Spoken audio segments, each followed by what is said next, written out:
Hello and welcome. Tonight we're going on a journey through the shadows of human psychology, where control, persuasion, and manipulation have quietly shaped the course of history.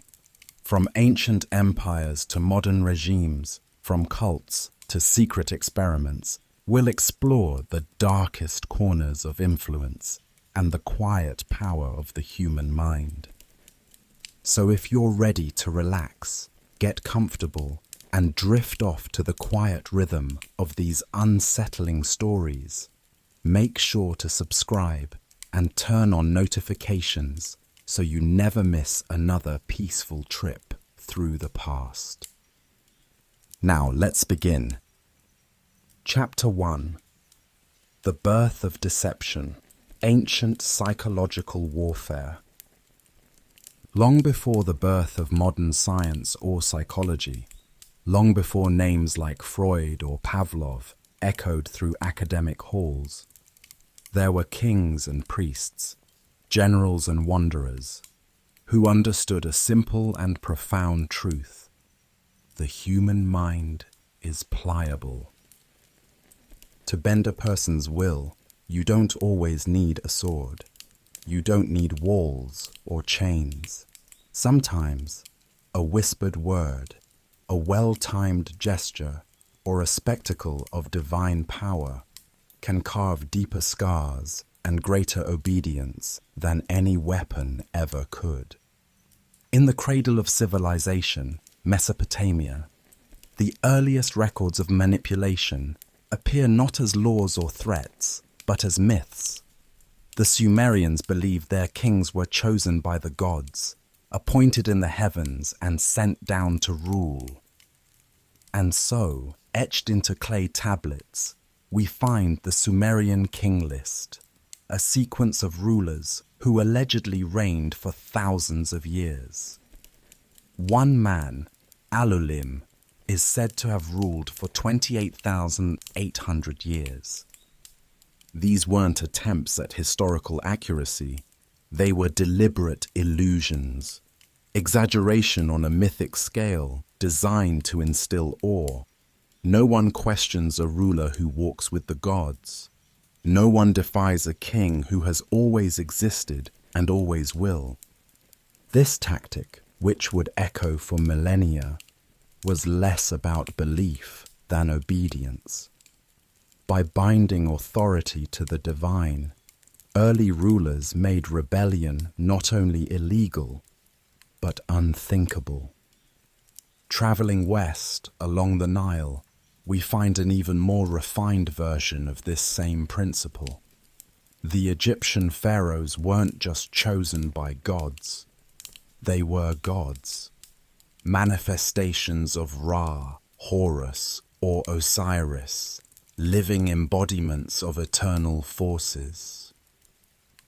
Temples were built to glorify them, but also to cast a shadow over the people. Statues, taller than any home, pyramids that cut into the sky, glyphs that recorded the ruler's triumphs, never his flaws, and always, always the suggestion: your life, your crops, your very breath comes from me. But the grandeur served another purpose: disorientation. When something is so large, so incomprehensible, it overwhelms the senses. The pyramids didn't need to be explained. They were felt. They made people feel small, uncertain, reverent. That emotional vulnerability is fertile ground for manipulation. Religious awe, civic pride, and fear, all carefully blended. A psychological architecture embedded in physical stone. In the East, during the tumultuous age of the warring states, another kind of manipulator emerged: the strategist. Sun Tzu, the author of The Art of War, may be history's first military psychologist. His focus was not on weapons or numbers, but on perception. All warfare is based on deception, he wrote. Make your enemy see chaos where there is order. Pretend to be weak when you are strong. Win not by fighting, but by shaping what your opponent believes. He advised generals to use rumor, misinformation, and feigned disorder to break morale. Not just defeat your opponent, confuse them, humiliate them, make them doubt their own eyes. In Sun Tzu's world, the battlefield wasn't dirt or grass. It was the mind. This idea that perception is more powerful than reality would ripple outward for centuries. It reappears in India's Arthashastra, a dense political manual written in the 3rd century BCE. Its author, Kautilya, spoke not of governance as justice, but as control. The book is filled with instructions on spying, staging fake miracles, creating false dissent, and using omens and superstitions to influence the public. He even describes planting prophets among the population, actors who claim visions, declare divine messages, or warn of doom unless obedience is restored. A nation can be governed by steel or by smoke. In ancient Greece, rhetoric became the weapon of choice. Sophists roamed from city to city, teaching young aristocrats how to twist logic into power. They argued not for truth, but for victory. In courtrooms, assemblies, and public debates. Gorgias, one of the most famous sophists, described speech as a form of sorcery. Words could pierce the soul, could rearrange a person's beliefs without a single physical touch. Plato hated the sophists for this reason. He feared they could turn lies into applause, injustice into law. And yet, even he understood their power. The mind, after all, listens not just to facts, but to rhythm, tone, metaphor, and story. And when skillfully wielded, those tools can unmake reason itself. While philosophers debated, generals acted. Themistocles, the cunning Athenian leader during the Persian invasions, pulled off one of the greatest psychological feats in military history. Facing a vastly superior enemy fleet, he devised a plan. He sent a servant to the Persians with false intelligence, claiming that the Greek navy was in chaos and planning to flee. The Persians, confident and greedy for a swift victory, sailed into the narrow straits of Salamis, only to find themselves trapped. Their ships, packed tightly, were easy targets. Themistocles' maneuver turned a hopeless situation into a stunning triumph, not through force, but through lies. In the Americas, long before European contact, civilizations like the Maya and Aztecs wielded their astronomical knowledge with a similar sense of spectacle and control. Priests predicted eclipses and celestial movements with uncanny accuracy. When the sun vanished from the sky during a foretold eclipse, the people fell into terror. But then, the priest stepped forward. He raised his hands, chanted his words, and the light returned. The manipulation wasn't technological, it was emotional. A society steeped in ritual and symbolism saw the sky itself as a theater, and the priests as its directors. Across the ocean, in ancient Rome, psychology became policy. The emperors, especially Augustus, understood the need to mold perception. He didn't just rule with legions, he ruled with imagery. Coins bore his face, Temples bore his name. He claimed to restore the republic while quietly ending it. By appearing as a servant of tradition, he made dictatorship look like continuity. But the most insidious Roman manipulation occurred not in the Senate or temple, but in the arena. The Colosseum was more than entertainment. It was therapy, distraction, a narcotic for the masses. Gladiators fought, beasts roared, the crowd screamed, and in that roar, the failures of the empire faded. Bread and circuses, feed the body, occupy the mind, prevent the revolution. Public executions, especially crucifixions, served the same purpose. Not just punishment, demonstration. A message nailed into flesh and wood, visible to all. Walk this road. Look upon this man. Know what awaits those who step out of line. These ancient tools of manipulation, the divine lie, the noble speech, the orchestrated spectacle, are not relics. They are templates. They echo forward. Their fingerprints are on modern propaganda, in political theatre, in the psychological tactics of modern warfare and advertising. Power, since the beginning, has always depended on minds more than muscles. And the first manipulators, priests, generals, orators, were not merely leaders.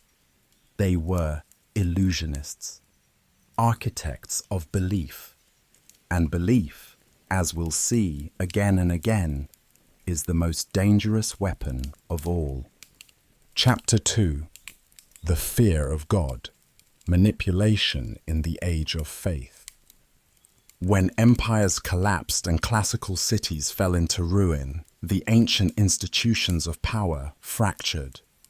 But in the vacuum that followed, something even more enduring rose to take their place: the authority of heaven. And with it, a new era of psychological manipulation began, one where control no longer came from the sword or the statue, but from sermons, relics, and rituals, from the idea that the soul itself could be punished, not by kings, but by God. In the medieval world, religion wasn't just a belief system, it was the air people breathed. It shaped every law, every tradition, every stage of life. To challenge the church was not merely heresy, it was social suicide. And that fear, the fear of spiritual doom, became the foundation of a remarkably effective system of control. Consider medieval Europe in the 12th century. The Catholic Church stood not only as a religious body, but as a vast, unchallenged political power. It could excommunicate kings, crown emperors, and condemn entire communities with a word. But more than its public displays of power, the Church excelled at something far more subtle: guilt. It taught people that they were born sinful, that even their thoughts could damn them, and that only the sacraments, baptism, confession, penance, could cleanse them. It was a profound shift. Where ancient rulers used fear of force, the Church used fear of self. People began to police their own minds, to scrutinize their own desires, to confess, to repent, and to obey. Not because a guard stood outside their door, but because a divine judge watched within. Confession, in particular, became a powerful tool. What began as a sacred ritual turned, over time, into a psychological net. People were expected to report their sins regularly, to admit not only their actions, but their thoughts, their temptations, their dreams. The priest became a mirror, a listener, and a judge. The confessional was both sanctuary and surveillance. Imagine it. A dim room, candle-lit, quiet. A man whispers his failures. A woman confesses her shame. Week after week, year after year, the church collected not just souls, but secrets. And with those secrets came influence. But confession wasn't the only tool. Fear of eternal punishment loomed over every church service. The vision of hell, with its fire and torture, its demons and despair, was painted vividly in sermons, in stained glass, in frescoes that stretched across cathedral ceilings. These weren't just religious symbols, they were emotional weapons, a kind of moral haunting that lived inside people, that told them, obey or burn. And yet, the church also offered hope, a path to salvation, but only through obedience, sacrifice, and submission. It was a masterful balance. Guilt and grace, fear and forgiveness. Enough fear to keep people trembling, enough hope to keep them from despair. Outside the church walls, another kind of manipulation took root. The use of relics, bones of saints, pieces of the true cross, drops of holy blood. These objects, whether authentic or fabricated, were said to contain divine power. Pilgrims traveled for weeks just to touch them, to pray beside them, to receive blessings. But relics also brought wealth and loyalty. A church that claimed to hold the bones of Saint Peter could attract thousands, and their donations. The manipulation was layered, not just spiritual, but economic, emotional, communal. Entire towns prospered or declined based on the presence of a single sacred object. The medieval period also saw the emergence of another deeply psychological tool, the miracle. Miracles, visions, healings, inexplicable signs were often tied to authority. A pope's words were backed by divine omens. A king's victory was credited to a holy banner. Saints were canonized not only for their piety, but for the supernatural acts attributed to them, many of which were reported years after their deaths. These miracles created awe, and awe, as we've seen, weakens resistance. It overwhelms reason. It turns skepticism into silence. And when miracles were questioned, those questions were labeled heresy, another crime of thought, punishable by death. The Church's greatest psychological innovation, however, came with the establishment of the Inquisition. Beginning in the 12th century, inquisitors were tasked with identifying and eliminating heresy. But they didn't operate like conventional judges. They didn't rely on evidence in the way modern courts might. They sought confession. And if confession didn't come willingly, it was extracted through coercion, imprisonment, and torture. The Inquisition was not only about rooting out heresy, it was about controlling doubt. If someone denied the teachings of the Church, even silently, they threatened the fragile ecosystem of belief. And so, entire towns were put under scrutiny, families torn apart by suspicion, children encouraged to report their parents, husbands interrogated about their wives. It was a culture of fear, and fear, once again, proved to be an effective tether. Torture chambers were hidden below monasteries. Accused heretics were paraded in public. Books were burned. Bodies were burned. The church justified it all by claiming to save souls, even if the bodies had to perish. And yet, even this cruelty was couched in language of love. They spoke of correction, of purification. They said pain was a path to redemption, that suffering, endured under the lash or the flame, could lead to eternal peace. To the modern ear, this sounds perverse, but that's what makes it such a chilling form of manipulation. When control is masked as compassion, when fear is dressed as salvation, it becomes nearly invisible.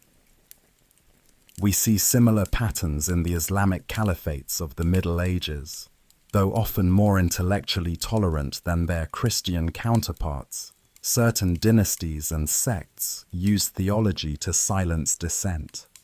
Blasphemy, apostasy, and deviation from the accepted schools of thought were not just frowned upon, they were punishable by death. Philosophers were exiled. Books were censored. And in times of political instability, accusations of heresy were often used as weapons against rivals, a tactic blending faith and fear in equal measure. In Jewish communities too, during periods of intense persecution, internal systems of religious authority often took on heightened psychological roles. Rabbinical courts determined not just behavior, but belief. Excommunication was not a social inconvenience. It was a spiritual death sentence. And then, of course, there were the Crusades. Here, we see manipulation on a global scale. The Pope declared that fighting in the Holy Land would erase all sins, that soldiers would go to heaven regardless of their crimes. It was a stunning offer, and one that flooded Europe with thousands of willing fighters. The promise of salvation, weaponized for war. Faith, used to justify invasion, massacre, and conquest. This wasn't just politics. It was psychological engineering, a reprogramming of values. Kill and be redeemed. Die and be rewarded. Obey and be saved. The manipulation wasn't always grand or institutional. It lived in small rituals, in whispered prayers, in the self-doubt that people carried each day. It crept into how they viewed their neighbors, their families, even their own bodies. In every aspect of life, love, illness, childbirth, death, the church offered answers, and in doing so, it absorbed power, the power to name, to forgive, to punish. And through it all, the deepest manipulation remained the simplest. That eternal suffering awaited those who questioned, while eternal joy belonged to those who obeyed. That belief turned fear into a lifestyle. It made obedience not just a virtue, but a necessity. It turned millions into their own jailers, watching their thoughts, censoring their words, and begging forgiveness for sins they didn't understand. And so the age of faith became one of the most psychologically potent eras in human history, not because it broke bones, but because it shaped minds. Chapter 3: The Theatre of Power. Manipulation by monarchy and spectacle. As the Middle Ages gave way to the early modern world, thrones rose where altars had once dominated. The kings and queens of Europe no longer needed the full weight of the church to control their subjects. Instead, they crafted their own systems of belief, elaborate performances of power, that blurred the lines between theatre, state, and mind. The monarchs of the Renaissance and Baroque eras understood something essential. Rule was not just about law or lineage. It was about illusion, about presence, about cultivating an image so potent that people would surrender their wills, not because they were forced, but because they believed. This was not new. The pharaohs had done it. The emperors of Rome had mastered it. But in the early modern period, with the growth of cities, printing presses, and centralized states, manipulation took on a scale and precision that reshaped entire civilizations. No figure represents this better than Louis XIV of France, the Sun King. Louis understood that power could be projected not just through armies, but through appearance. His court at Versailles was not just a palace, it was a psychological machine. Every hallway, every ceremony, every glance was orchestrated to remind his nobles of one truth. The king was everything. He staged his daily life like a play. Waking, dressing, dining, all became rituals attended by dozens of courtiers. To hand him his glove or pour his wine was an honor. To be excluded was a punishment. And through this ritualized performance, he achieved something extraordinary. He kept the aristocracy close, distracted and dependent. While they jockeyed for proximity to his person, he quietly centralized power, weakening their autonomy. Versailles was a prison of velvet and gold, and yet the inmates begged to stay. The architecture itself was part of the manipulation. Endless mirrors, opulent halls, rooms named after Roman gods. Visitors entered not just a building, but a dream. One in which Louis was not a man, but a force of nature, the sun around which all else revolved. Even his portraits followed this theme. In them, he appears elevated, distant, untouchable, never just a man, always an idea. And that idea did more to cement his power than any decree. But Louis was not alone. Across Europe, monarchs used spectacle as a form of control. In England, coronations and royal processions became grand pageants. Monarchs were dressed in sacred robes, anointed with holy oils, paraded through crowds in golden carriages. The symbolism was thick. This is not just a ruler. This is divine order made flesh. Even executions were crafted as theatre. The death of Charles V in 1649, for instance, was carefully managed. He wore 2 shirts to avoid shivering in the cold, so that no one would mistake a bodily tremble for fear. His speech on the scaffold was rehearsed and delivered calmly. In dying with dignity, he became a martyr in the minds of many, a final act in a lifelong performance. And then there was Elizabeth I, the Virgin Queen, as she was called, turned her unmarried status into a symbol of spiritual purity. She aligned herself with the image of the Virgin Mary, not by chance, but by design. Her portraits were layered with symbolism. Pearls for chastity, a serpent for wisdom, eyes and ears embroidered on her dress to suggest she saw and heard all. She used language as a tool of enchantment, delivering speeches that were part poetry, part command. Her famous address to the troops at Tilbury, just before the Spanish Armada, was pure psychological theatre. "I know I have the body of a weak, feeble woman," she said, but I have the heart and stomach of a king, and of a king of England too. It wasn't just inspiring, it was a calculated manipulation of gender, power, and loyalty. And it worked. But it wasn't only monarchs who wielded this power. Religious leaders, military commanders, and court favorites all understood the value of spectacle. They used clothing, ceremony, and rumor as tools. They spread stories of divine dreams, of omens seen in the stars, of miracles that confirmed their right to lead.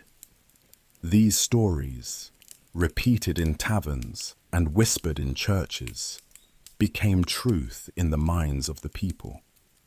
And when the printing press emerged, these manipulations multiplied. Pamphlets, proclamations, engravings, all became weapons of perception. Kings could now enter every home, not in person, but on paper. A single image could reshape an entire kingdom's belief. One striking example comes from the English Civil War. Both royalists and parliamentarians used printed propaganda to demonize the other. The king was portrayed as a tyrant, the rebels as monsters. Each side painted the other as unchristian, un-English, inhuman. It wasn't about accuracy, it was about emotion, about fear, about turning uncertainty into rage, and rage into loyalty. In the courts of Russia, psychological control took another form: unpredictability. Tsars like Ivan the Terrible would alternate between lavish generosity and terrifying cruelty. One moment he would forgive a rebellion, the next he would burn a village. This instability was intentional.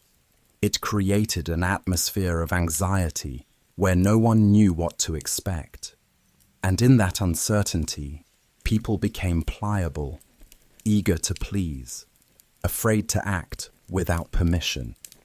This tactic, often called calculated madness, appears again and again in history.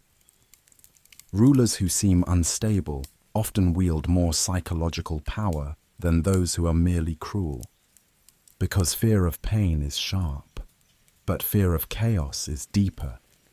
Even in distant Japan, during the Tokugawa shogunate, spectacle and ritual were used to control thought. The shoguns created strict codes of conduct, elaborate ceremonies, and a rigid social hierarchy enforced not only by law, but by expectation. Samurai performed tea ceremonies with the same reverence as battle drills. Every gesture had meaning. Every pause was loaded with symbolism. Through this aesthetic of order, the shogunate projected stability and crushed dissent, not with blood, but with beauty.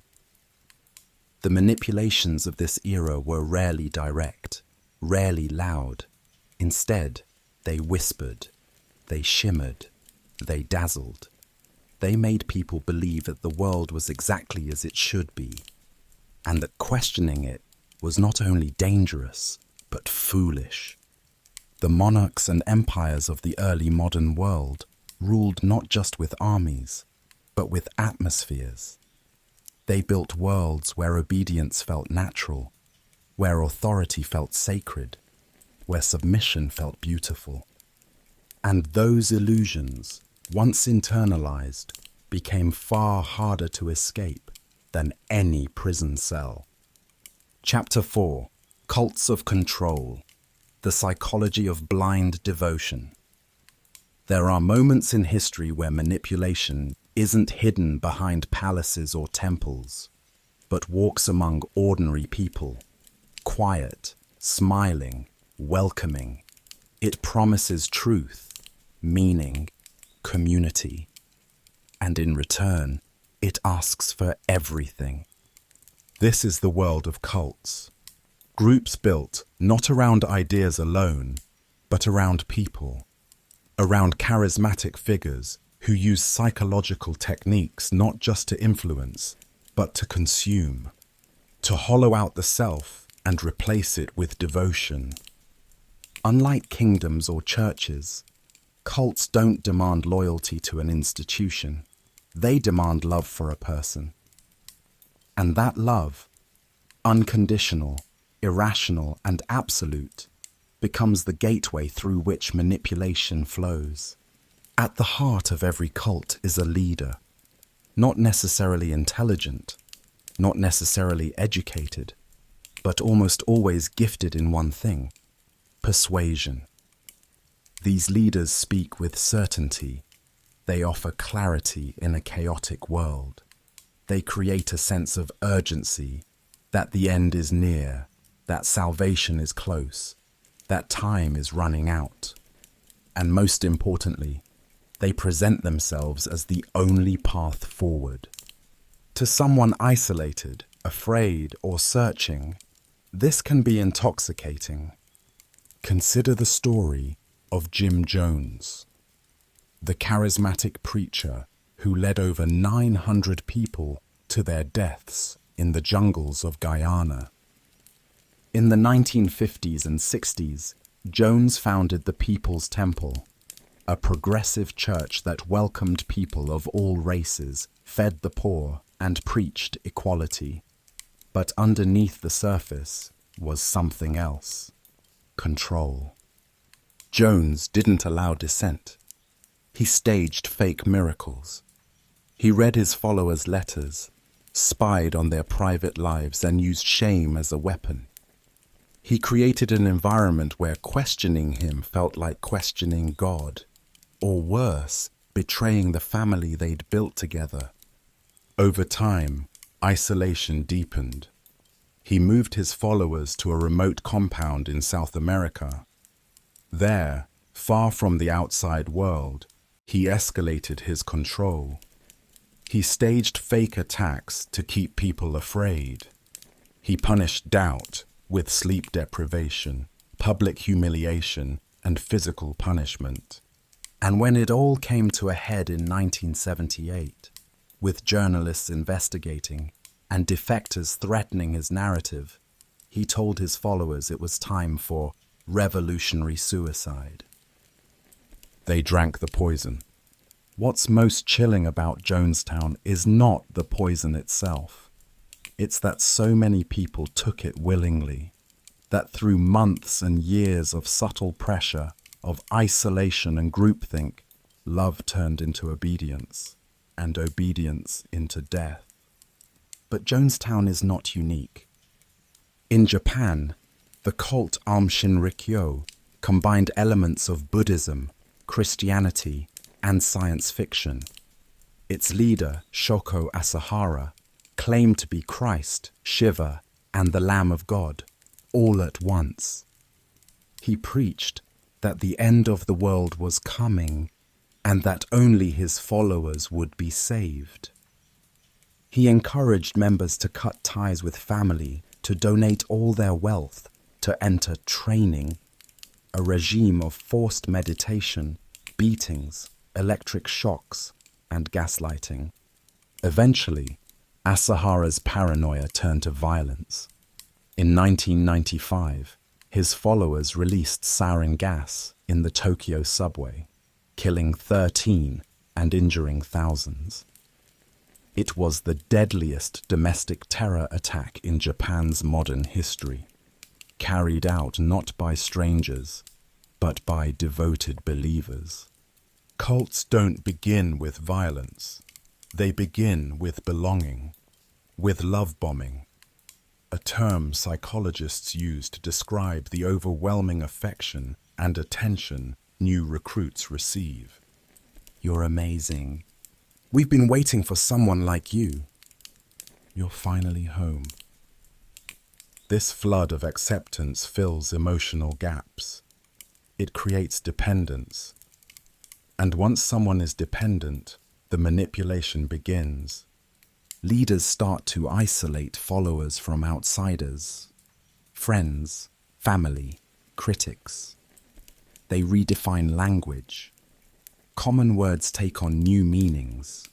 Outsiders become unenlightened, toxic, or the enemy. Dissent becomes betrayal. Disagreement becomes sin. This linguistic reframing is powerful. It turns the world into black and white, us and them, safe and unsafe. The cult becomes the only source of truth, and the leader, the only voice that matters.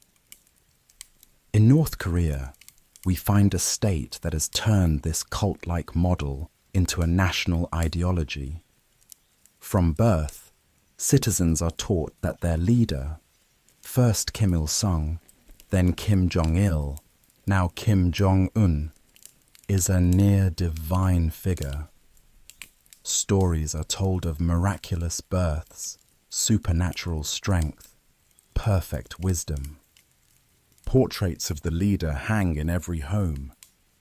Children are taught to sing songs praising him before they can walk.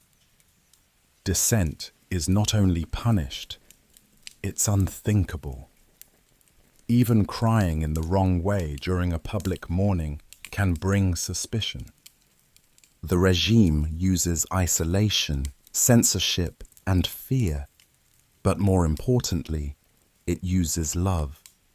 Manufactured love, conditional love, a love so tightly controlled that it becomes indistinguishable from fear. In America, smaller groups echo these same dynamics. The Branch Davidians in Waco, Texas, led by David Koresh, believed he was a messianic figure destined to bring about the apocalypse. Under his leadership, followers gave up their children, their marriages, even their names. In 1993, after a prolonged standoff with federal agents, the compound was engulfed in flames. Dozens died, many willingly staying behind. Cults manipulate through emotional hunger. They offer safety in a confusing world. They promise certainty, purpose, family, but they demand everything in return: identity, autonomy, reason. And while many collapse in tragedy, some endure, their tactics more subtle, their appearances more polished. They meet in office buildings. They wear suits. They smile on television.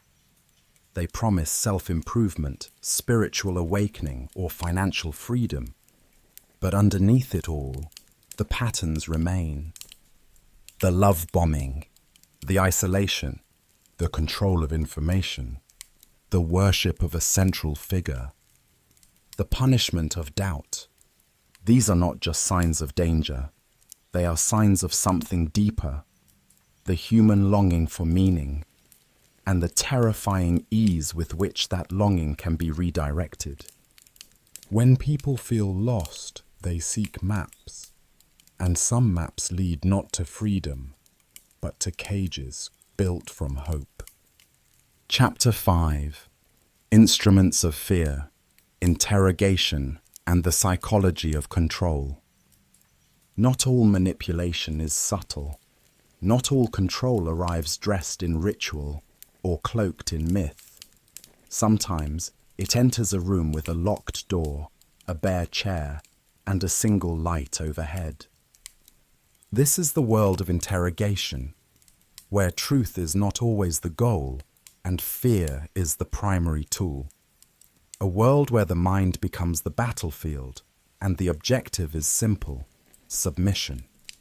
Throughout history, interrogation has often been more about power than information.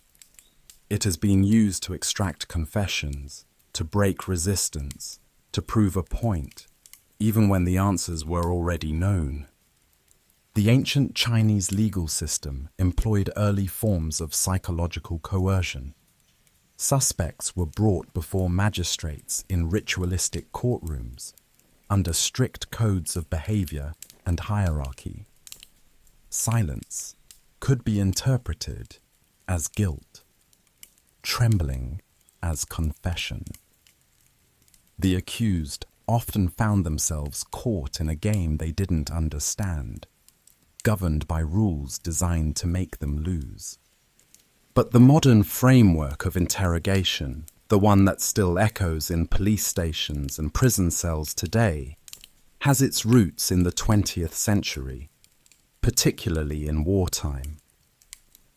During World War II, various governments refined interrogation as both a science and an art. The British, for instance, operated a secret facility called Camp Zerotuni, where captured Nazi agents were questioned. But torture wasn't the method of choice. Instead, interrogators used conversation, careful observation, and deep psychological pressure. They knew the agents were trained to resist physical pain, but what they weren't prepared for was kindness, isolation, doubt, the slow erosion of certainty.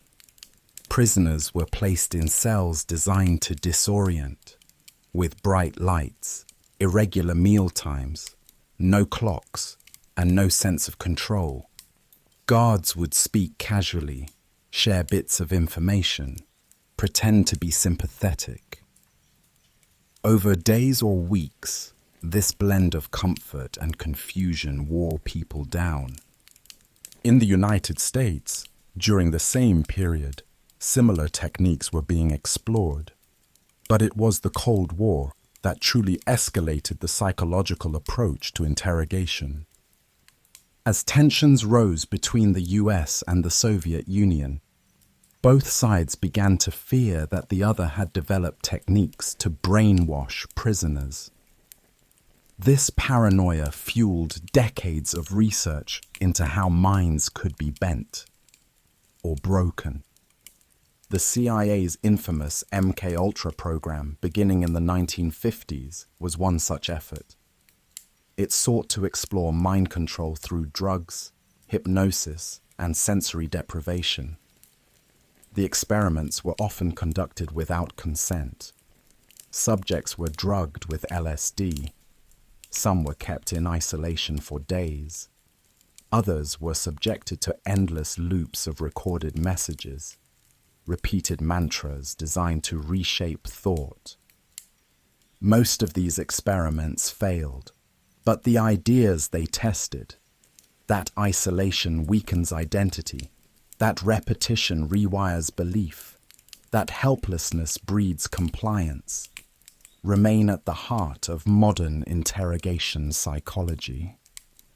One of the most influential ideas to emerge from this era was the Biderman chart of coercion, a framework developed from studying the techniques used on American POWs in Korea.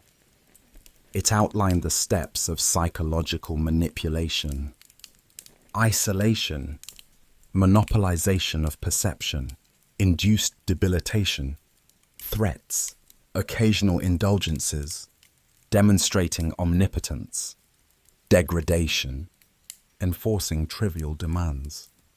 Each step was designed to break the will without laying a hand, to make the subject doubt their own thoughts, mistrust their senses, and accept the interrogator's narrative as the only truth. These methods aren't limited to prisoners of war. They appear in domestic settings, in abusive relationships, in cults, in authoritarian regimes. The tactics are the same. They dismantle identity, one piece at a time. Even in modern police interrogations, these techniques persist. Take the Reid technique, developed in the mid-20th century and still widely used in the United States. It begins with a non-accusatory interview, used to assess whether someone is lying. Then, once deception is presumed, the strategy shifts. The interrogator isolates the suspect. They express certainty in the suspect's guilt. They minimize the moral consequences, suggesting that anyone would have done the same. They offer a theme, a narrative that the suspect can adopt to confess without feeling monstrous. And then, if needed, they escalate, raise their voice, close the space, repeat questions, wear down resistance. Many confessions obtained this way are genuine, but not all. There are countless cases of false confessions. People who, after hours of psychological pressure, confess to crimes they didn't commit. They weren't beaten, they weren't tortured, but they were manipulated into believing that resistance was pointless, that confession was relief, that the truth no longer mattered. The brain, under stress, does strange things. Memory becomes slippery. Logic bends. If every question is framed to assume your guilt, your innocence becomes harder to articulate. If every denial is ignored, every pause interpreted as deception, the world narrows until confession feels inevitable. This is not just a flaw in the system. It is the system designed to win. In authoritarian regimes, the logic of interrogation extends beyond individuals. It becomes a tool of terror, a way to silence communities. The Soviet Union's secret police, the NKVD, used interrogation not to uncover plots, but to create them. They forced confessions from innocent people, then used those confessions to justify purges. The message was clear. Anyone can be guilty. Anything can be treason. And your words, under pressure, belong to the state. In Nazi Germany, the Gestapo did the same. Interrogation wasn't about truth. It was about fear, about making people disappear into rooms and emerge as broken warnings. And in more recent history, at facilities like Guantanamo Bay or Abu Ghraib, the line between interrogation and abuse blurred entirely. Prisoners were hooded, stripped, exposed to extreme temperatures and loud noises, deprived of sleep and humiliated. Some officials argued these methods were necessary. Others called them torture. But the effect was clear: psychological disintegration, where identity fractures and the will to resist vanishes. The deeper lesson here is not just about cruelty. It's about how easily fear can be used as a tool, not just to punish, but to reshape, to turn thought into confession, to make people say what they do not believe, or believe what they do not understand. Because when a person is trapped in a room, in a system, in their own mind, control becomes a matter of pressure, not pain, not blood, just silence, repetition, and time. And in that silence, truth becomes malleable, identity becomes negotiable, and the mind, that final refuge, becomes someone else's property. Chapter 6. The Science of Fear, Experiments that Cross the Line. The human mind, for all its resilience and complexity, is also disturbingly fragile, and in the name of science, there have been those who sought to pull it apart, not with cruelty for its own sake, but with curiosity, with white coats, clipboards, and a clinical smile. This is the unsettling chapter in which psychological manipulation is no longer hidden in palaces or churches, but conducted in laboratories.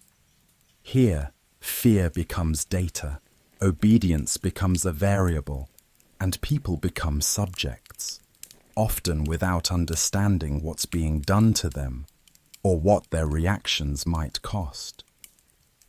The 20th century, with all its wars and revolutions, also brought a revolution of another kind. a revolution in the study of behavior. Psychologists wanted to understand why people obey, why they conform, why they stay silent when they should speak. But to find those answers, many were willing to create artificial prisons, imaginary shocks, and real ethical scars. One of the most famous examples is the Milgram experiment. In 1961, just months after the trial of Adolf Eichmann, a Nazi officer responsible for organizing the Holocaust's logistics, psychologist Stanley Milgram wanted to explore a troubling question. How could ordinary people commit atrocities? His experiment was deceptively simple. Participants were told they were part of a study on learning. They were assigned the role of a teacher, while an actor, unknown to them, was assigned the role of a learner. The teacher was instructed to administer electric shocks to the learner whenever an incorrect answer was given. With each mistake, the voltage increased, 15 volts, 30 volts, 45, all the way up to 450. The learner, seated behind a wall, wasn't actually being shocked, but screamed, begged, and eventually fell silent as the shocks intensified. Despite hearing cries of pain, despite pleas to stop, 65% of participants continued to the very end. They delivered what they believed were fatal shocks simply because a man in a lab coat told them to. Milgram's conclusion was chilling. Obedience to authority, especially in structured environments, could override conscience. Good people, under the right conditions, could be made to do terrible things. But Milgram wasn't alone in crossing psychological boundaries. In 1971, another experiment pushed even further. Philip Zimbardo, a psychologist at Stanford University, created a simulated prison in the basement of the psychology department. 24 students were randomly assigned the roles of guards and prisoners. The study was supposed to last 2 weeks. It was shut down after 6 days. The guards quickly adopted authoritarian behaviors. They imposed arbitrary punishments, stripped prisoners of their identities, enforced humiliating rituals. The prisoners, in turn, became submissive, anxious, and depressed. Some begged to leave. Others began to internalize the roles. There was no actual threat, no real authority, just a game. But the psychology of power and powerlessness took hold with frightening speed. Zimbardo himself, acting as the prison superintendent, became entangled in the simulation. It was only when a colleague questioned the ethics of what was happening that he stopped the study. The lesson: power distorts, roles matter, and when systems are set up to dehumanize, even the most ordinary setting can become a stage for cruelty. But not all experiments were theatrical. Some were quiet, clinical, and no less disturbing. In the 1950s, psychiatrist Donald Ewan Cameron conducted research on brainwashing techniques as part of Project MKUltra, funded in part by the CIA. His goal was to erase mental illness by essentially erasing identity. At the Allen Memorial Institute in Montreal, patients, many suffering from depression or anxiety, were subjected to psychic driving. This included massive doses of electroshock therapy, prolonged drug-induced comas, and repeated audio messages played for hours or even days. Some patients forgot who they were. Others lost the ability to speak or control basic functions. Families were shattered, lives derailed. all in the name of experimentation, with no informed consent. These cases didn't make headlines for decades. They remained hidden, buried in bureaucratic silence. And then there was Albert Biderman's research on coercion, derived not from lab studies, but from real accounts of American prisoners of war held by Chinese forces during the Korean War. His findings outlined the subtle, consistent methods used to break individuals psychologically: isolation, control of information, threats, humiliation, exhaustion. None required violence. All achieved surrender. Biderman's chart, while presented as a defense tool, soon found its way into training manuals, not just for resisting interrogation, but for conducting it.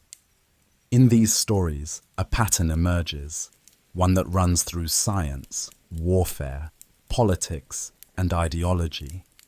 First, reduce identity. Strip away the sense of self. Second, control the environment. Limit options. Isolate. Confuse. Third, introduce fear. Not overwhelming, just enough to destabilize. Fourth, offer relief.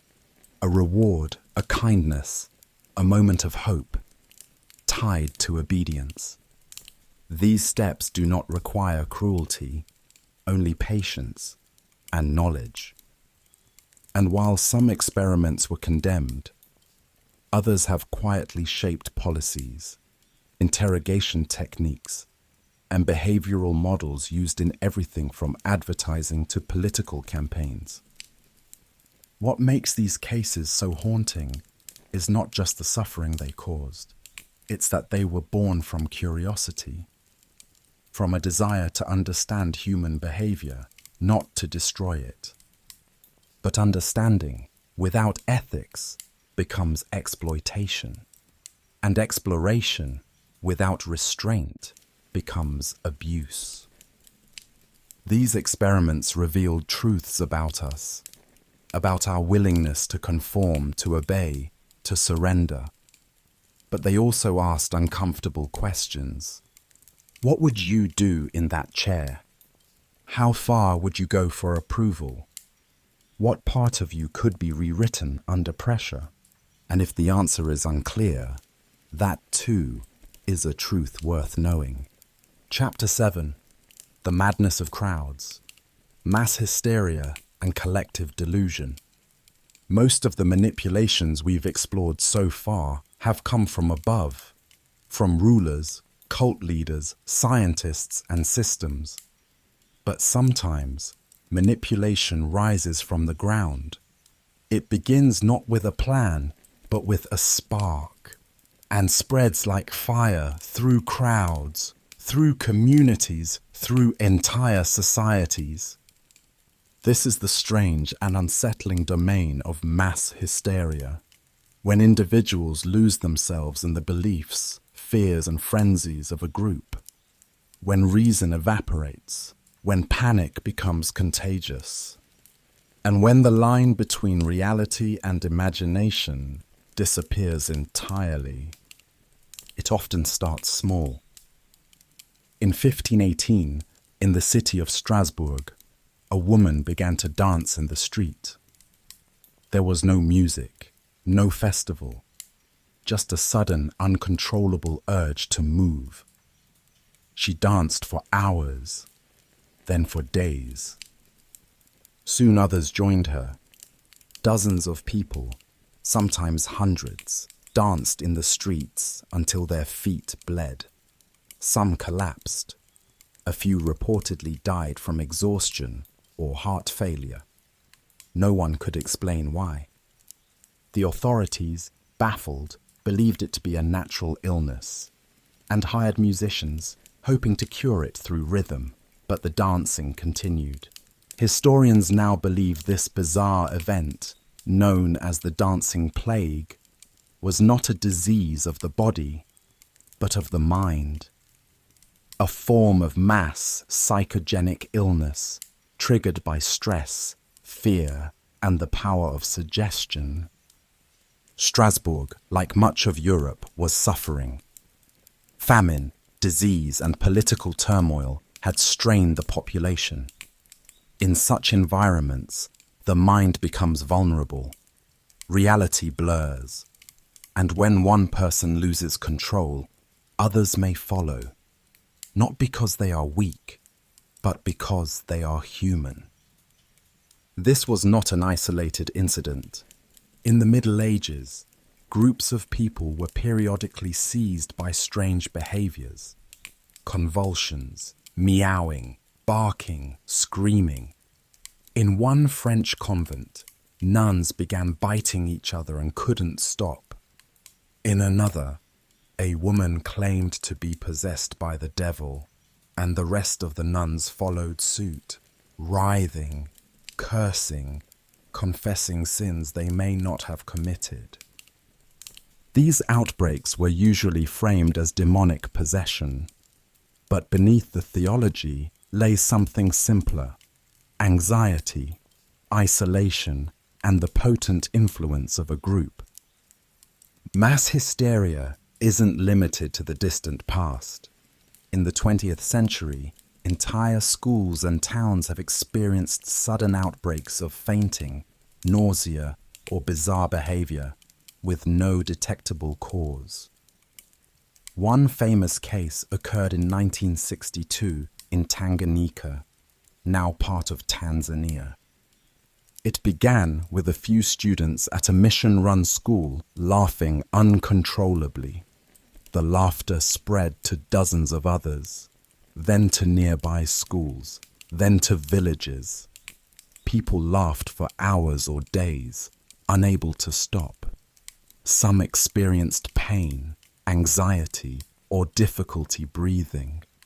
There was no virus, no poison, just emotion, transmitted from person to person like a spark in dry grass.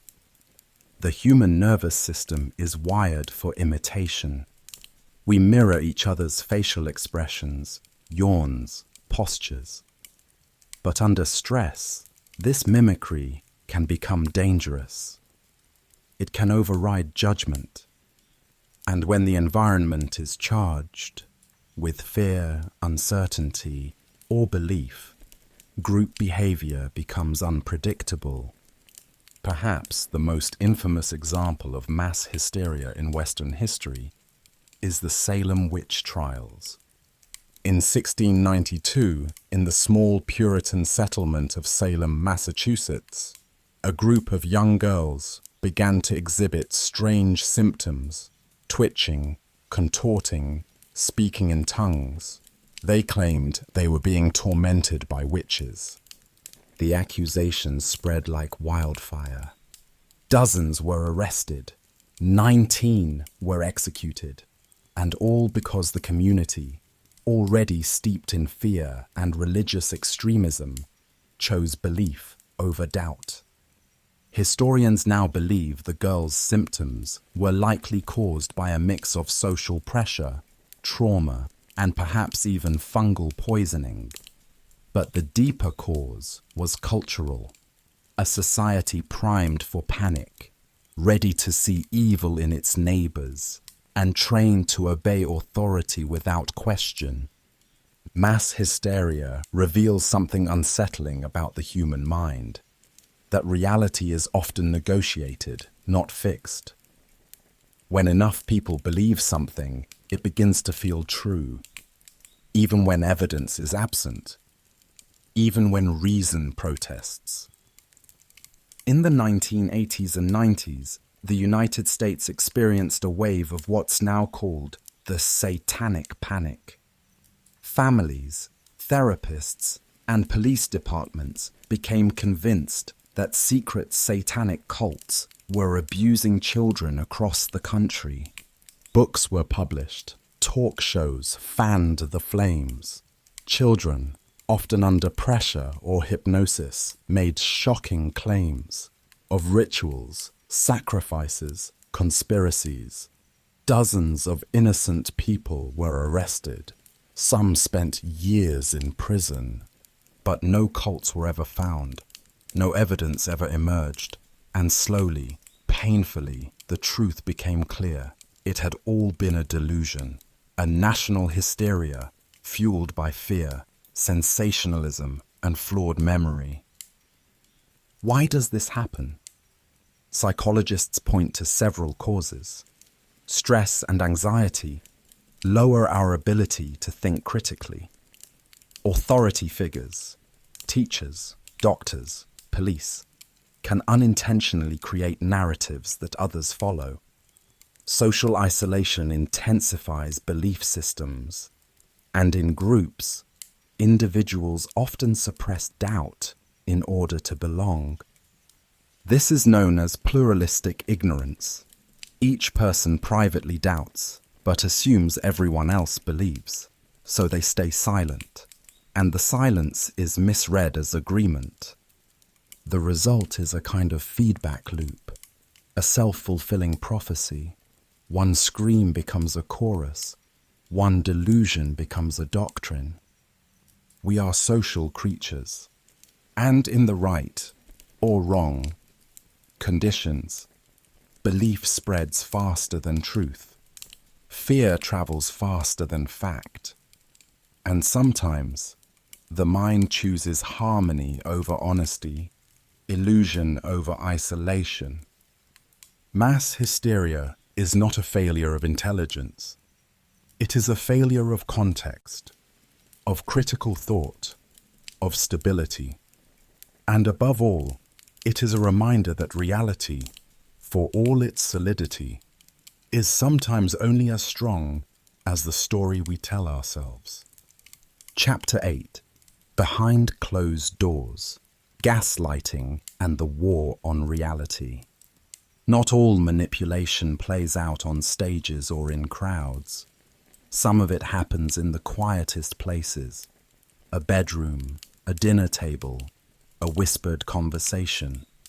It doesn't roar like propaganda or dazzle like spectacle. Instead, it creeps. It rewrites the truth. It makes a person question their own mind. This is gaslighting, one of the most insidious psychological manipulations ever developed. Not a method of control through force, but through confusion. Not an attack on the body, but on the memory, the senses, the perception of what is real. The term comes from a 1938 play, Gaslight, later adapted into films. In the story, a man tries to drive his wife insane by dimming the gas lights in their home and denying it when she notices. He hides objects, alters her surroundings, insists she's imagining things. Slowly, she begins to doubt herself. The term caught on, because the behavior it described was not fiction.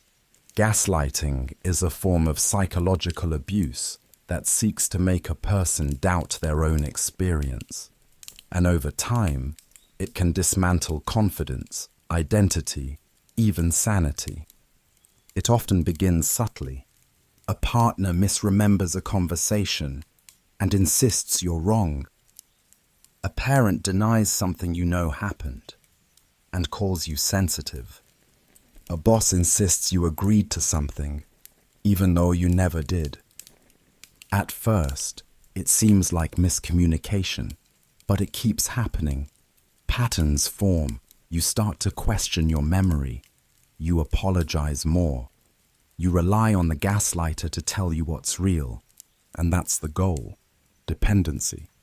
Gaslighting is about control, but not through threats or violence, through uncertainty. The gaslighter creates a world where only they hold the truth, where their version of events is the only version allowed. One of the core strategies is repetition. A lie, repeated enough, begins to feel familiar. And familiarity often masquerades as truth. Over time, Even implausible statements can seem convincing simply because they're heard so often. Another strategy is isolation. Gaslighters often discourage their targets from speaking with others. They're just trying to turn you against me. They don't understand us. You always twist things when you talk to them. This social isolation ensures there's no one to offer perspective, no one to confirm your reality. The target becomes trapped in a hall of mirrors where every reflection is distorted, and there's no door out. Gaslighting thrives in unequal relationships, where one person has more power, more resources, or more charisma. But it can happen in any dynamic: romantic, familial, professional, even political. Indeed, gaslighting on a mass scale is not uncommon. Totalitarian regimes often use it to rewrite history. They deny events that clearly happened. They erase records, alter photos, change school textbooks. And when citizens remember differently, they are told, "You're mistaken. That never happened. You're confused." This was a core tactic in Stalinist Russia. Photographs of political figures were altered to remove purged individuals. Entire chapters of history were erased. People who had once been praised as heroes were suddenly labeled traitors. And questioning this shift was dangerous. Over time, truth became slippery. Memory became dangerous. And the safest path was to believe whatever the regime said, no matter how inconsistent or absurd. In Orwell's novel 1984, this concept is called doublethink, the ability to hold two contradictory beliefs at the same time and accept both as true. It's the final stage of gaslighting, when confusion becomes submission. Gaslighting also appears in religious settings. Some spiritual leaders, especially in high control groups or cults, will use gaslighting to maintain authority. They'll deny promises made, change doctrines without acknowledgement, accuse members of sin or disobedience, even when none occurred. And if a member feels confused or hurt, they are told, "It's your fault. You lack faith. You misunderstood." The group cannot be questioned. Only the individual can be wrong. The psychological damage of long-term gaslighting is profound. It leads to anxiety, depression, and complex trauma. Victims often describe feeling like they're going crazy, like they've lost touch with reality. They become passive, indecisive, dependent. Even after leaving the gaslighter, many struggle to trust themselves again. What makes gaslighting so cruel is that it weaponizes trust. It uses the closeness of a relationship, romantic, familial, or national, to create doubt. The very person you turn to for clarity becomes the source of confusion. It doesn't require intelligence. It doesn't require force, just patience, confidence, and the ability to lie without flinching. And like all forms of manipulation, it thrives in silence. Because gaslighting often leaves no visible scars, it's easy to dismiss, easy to overlook. But its effects are real and lasting. To counter it, the first step is awareness. Recognizing the pattern, reclaiming memory, restoring a sense of self. Truth, once taken, can be hard to recover, but it begins with the quiet, steady reaffirmation of reality. Yes, that did happen. No, you're not imagining things. Yes, your feelings make sense. No, you're not crazy. Gaslighting is a war on reality. One fought not with bombs or chains, but with words, doubts, and silence. And like any war, it must be named before it can be resisted. Chapter 9. The Market of the Mind. Manipulation through advertising and media. Every day, from the moment we wake up to the moment we sleep, we are surrounded by messages on billboards, in screens, in songs and slogans. We are told what to wear, what to want, who to be. This is the modern machinery of manipulation, advertising. A multi-trillion-dollar global system designed not just to sell products, but to shape behavior, influence choices, and, at its most subtle, define identity. Unlike kings or cults, advertisers don't need to rule or punish. They don't demand loyalty. They only need your attention and the quiet willingness to believe that happiness is just one purchase away. The roots of advertising go back centuries, to merchants shouting in markets, to symbols carved into storefronts. But it was the 20th century, with its mass media, that transformed it into a science. And one man, more than most, helped engineer this transformation: Edward Bernays. The nephew of Sigmund Freud, Bernays applied his uncle's insights into the unconscious mind to the world of business. He realized that people don't buy based on logic. They buy based on desire, identity, emotion. Bernays helped shape the field of public relations, which he saw not just as informing the public, but as managing perception. In one famous campaign, he convinced American women to smoke by branding cigarettes as torches of freedom, symbols of rebellion and empowerment. It wasn't about the product, it was about the story. And this principle would soon become the foundation of modern marketing. Advertisers stopped describing what a product does. They began describing what it means. A car isn't a machine, it's freedom. A soda isn't a drink, it's happiness. A razor isn't a tool, it's masculinity. These associations are carefully crafted. They use color, music, pacing, language.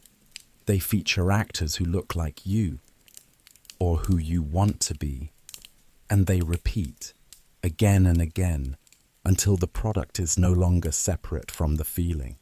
This is emotional conditioning, the same principle used in behavioral psychology. Associate a stimulus with a reward, and over time, the stimulus itself triggers the desire. And because we are constantly surrounded by these messages, they often bypass our critical mind. They become background noise, ambient belief. But advertising doesn't just target emotions, it targets insecurities. It tells you that you are too old, too plain, too tired, too unprepared. And then it offers a solution, a cream, a supplement, a course, a plan.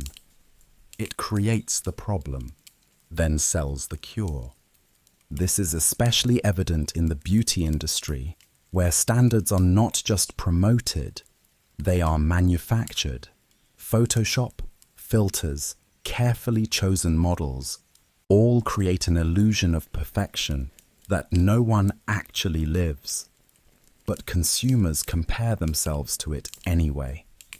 And in that gap, between the real and the imagined, the market thrives. Social media has made this more powerful than ever. Every scroll is a psychological transaction. You see curated lives, filtered vacations, perfect meals, sculpted bodies. And even when you know it's curated, a part of you feels the pull, the comparison, the doubt, the urge to compete. Platforms like Instagram and TikTok don't just show content, they learn from you. Their algorithms track what you watch, what you pause on, what you like, and then they show you more until your feed becomes a mirror of your cravings, your fears, your longings. This is manipulation by design. Apps are engineered to be addictive. Notifications are timed to trigger dopamine. Infinite scrolls remove natural stopping points. Likes and views become currency, and slowly, behavior changes, not by command, but by feedback loop. And while all this seems harmless, just entertainment, just preference, it has consequences. Children grow up measuring their worth by engagement. Adults feel anxious when disconnected. Society begins to believe that visibility is value, that being seen is being loved. Meanwhile, the data we generate, our searches, clicks, purchases, is sold, analyzed, and used to target us more precisely. This is surveillance capitalism, the monetization of behavior.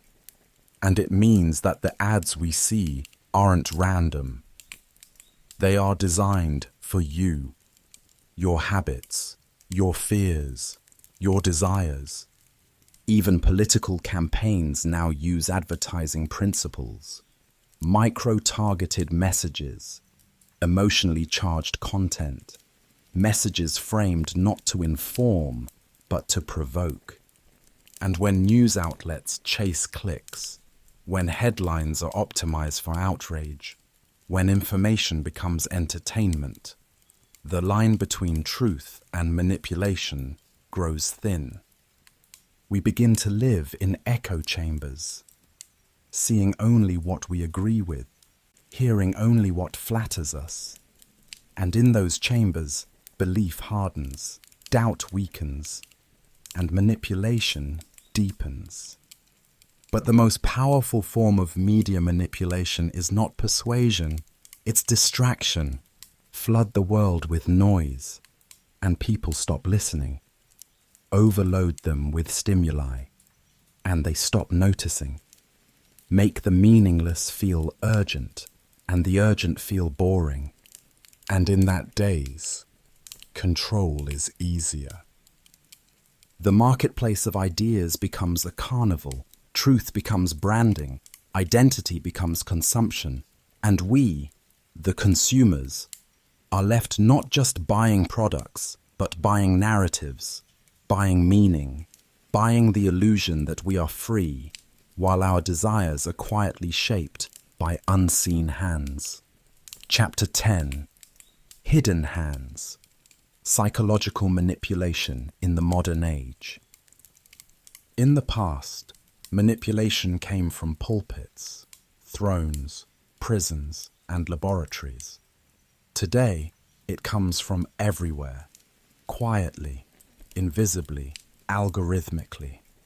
We live in a time where manipulation is no longer the exception, but the norm. Woven into our apps, our politics, our conversations, a constant pressure, subtle as gravity. And it begins, more often than not, with information.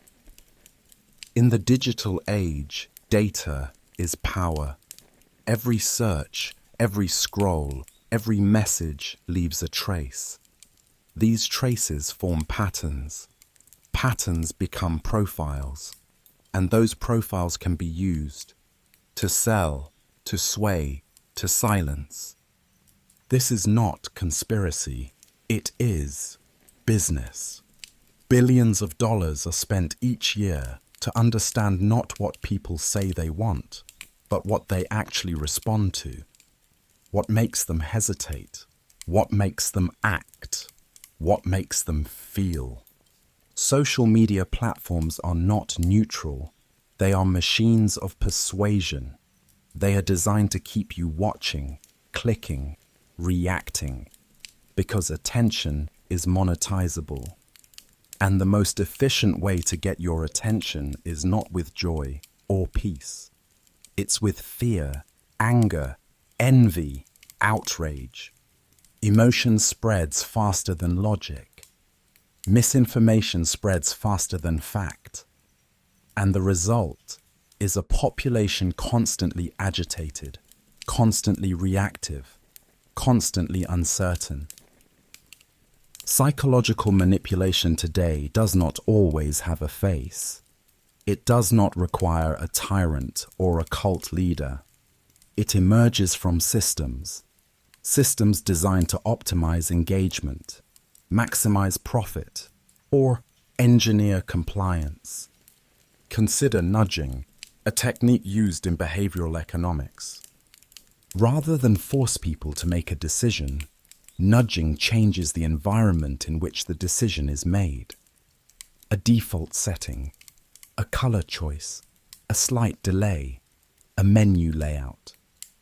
It's subtle, it's legal, it's everywhere. Your phone's operating system nudges you to update. Your online bank nudges you to go paperless. Your newsfeed nudges you to stay angry. Even government policies now use nudging to increase tax compliance, to encourage recycling, to influence health decisions. The idea is simple.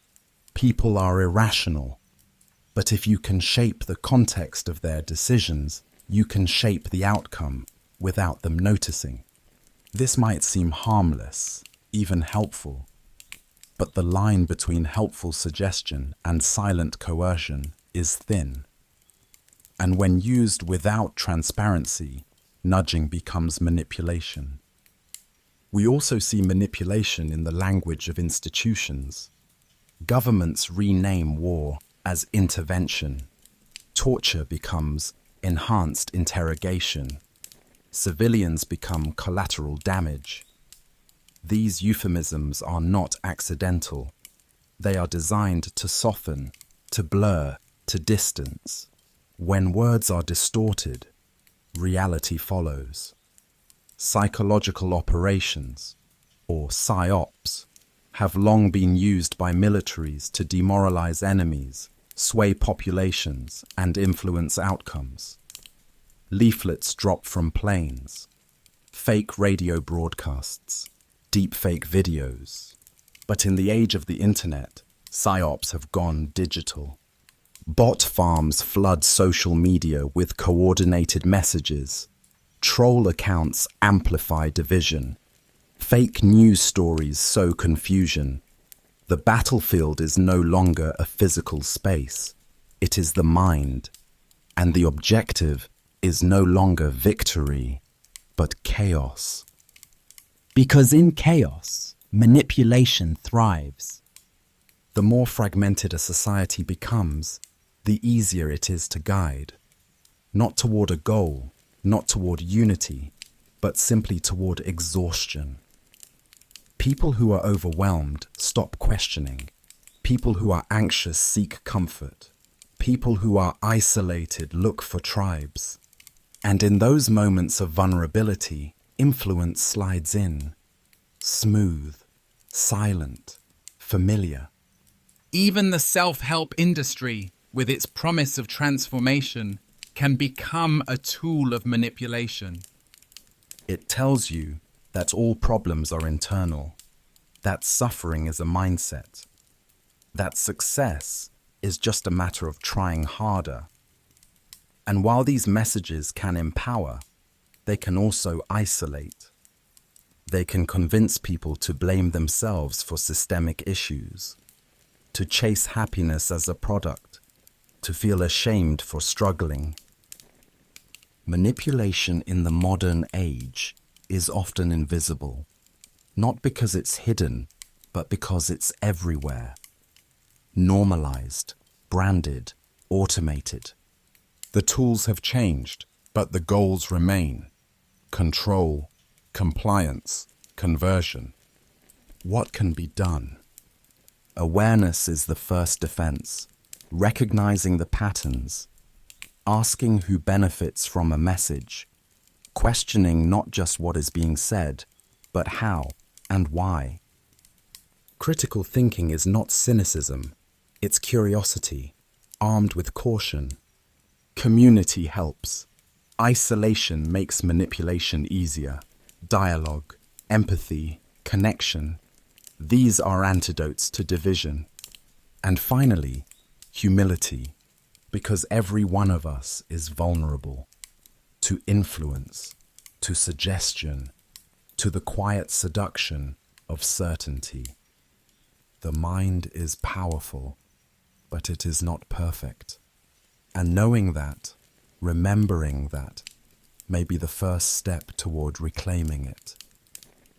Thank you for coming on this quiet journey through the shadows of psychological manipulation. If this story helped you relax, reflect, or see the world in a slightly new light, consider subscribing for more peaceful explorations into history, philosophy, and the human mind.